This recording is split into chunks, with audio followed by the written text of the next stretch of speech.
안녕하십니까. 저는 근로복지공단 재활공학연구소에서 근무하는 첨단의지 연구팀장 박세훈입니다.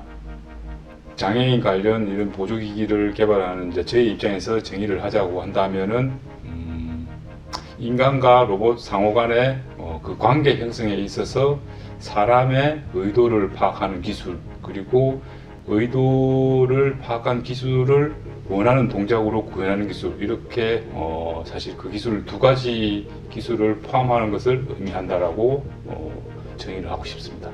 기술적인 관점에서 시장 현황을 분석한다면은 그 기술이 일단 그 인간의 그 의도를 파악하기 위한 그런 기술적인 관점에서 봤을 때, 과거에는 인간의 의도를 그 전달하기 위한 수단으로 뭐 버튼이라든지 그런 각각의 버튼 하나하나당 동작 하나하나 이런 식으로 수동식에서 자동으로 동작을 수행하는 전동식으로 바뀌었습니다. 그래서 최근에는 이러한 의도를 부가적인 장치 없이 이제 소위 말하는 사람의 생체 신호를 기반으로 인간의 의도를 전달하고 파악할 수 있는 그런 그 기술이 적용된 제품으로 지금 시장이 개발되고 있고요. 그 장애인 보조기기의 경우에는 사실 이제 기술적인 관점에서 보면은 그 인간의 미세한 감각에 영향을 주는 그런 파라미터들이 있습니다. 소음이라든지 무게라든지 그리고 반응 속도 또는 정확도, 이러한 기술뿐만 아니라 이를 응용하기 위한 메커니즘 기술이라든지 신호 처리 기술이 이렇게 융합되어 하나의 제품으로 나오기 때문에 사실 기술적 난이도가 매우 높은 제품 중에 하나입니다. 장애인이라는 시장 자체가 일반인이 적용하는 시장에 비해서 사실 좀 상당히 작습니다.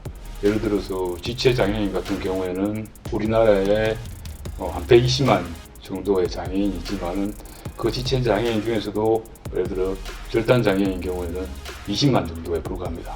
환자분들이 또 똑같은 제품을 쓰느냐? 또 그건 아닙니다.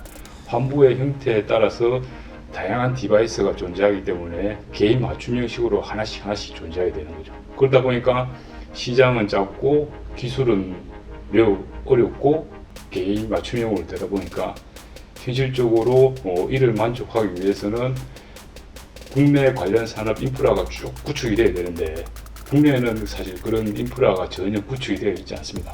국가의 지속적인 투자가 이루어져야만이 사실 이제 이런 국산화 제품이 이제 나오게 되는 거죠.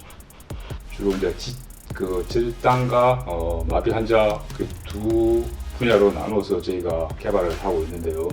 마비 환자 같은 경우에는 이제 이동성 관련된 거죠. 하지마비 장애인 관련해서 휠체어 그리고 웨어러블 보행 보조 장치, 이렇게 이제 개발이 되어 있고요. 그리고 절단 장애인들 같은 경우에는 상지 같은 경우에는 생체 신호 기반의 건전 전동 의수, 그리고 하지 절단 장애인 같은 경우에는 마이크로 프로세서 기반의 전자 제어형 유압 의지, 이렇게 크게 네 가지 제품이 대표적인 그 재활 보조 장치의 대표적인 제품이라고 할 수 있습니다. 의료기기 대부분이 그렇지만은 결국은 이제 임상이죠. 다양한 환자분들이 워낙 그 다양한 형태의 장애를 가지고 있기 때문에 그 각각에 대해서 만족할 수 있는 사실 솔루션은 없습니다. 그래서 개인 맞춤형으로 하다 보니까 일부 환자의 경우에 이제 적용이 안 되는 사례가 있어가지고 문제가 생길 수도 있습니다. 환자분이 착용을 하기 위해서는 뭔가 소형화되어야 되고 가볍게 되어야 되기 때문에 이를 위해서는 결국 배터리와 모터의 문제가 필연적으로 저희가 직면하게 되는데요. 이 문제를 해결해야만이 사실 이제 안전한 착용용 또는 휴대용으로 가능할 수가 있습니다. 로봇 쪽 관련해가지고 로봇의 두뇌에 해당하는 반도체 집적 기술이라든지 AI 기술이 사실 급격하게 발전하면서 이제 로봇뿐만 아니라 다른 여러 가지 산업 분야에 영향을 주기 시작하는데요.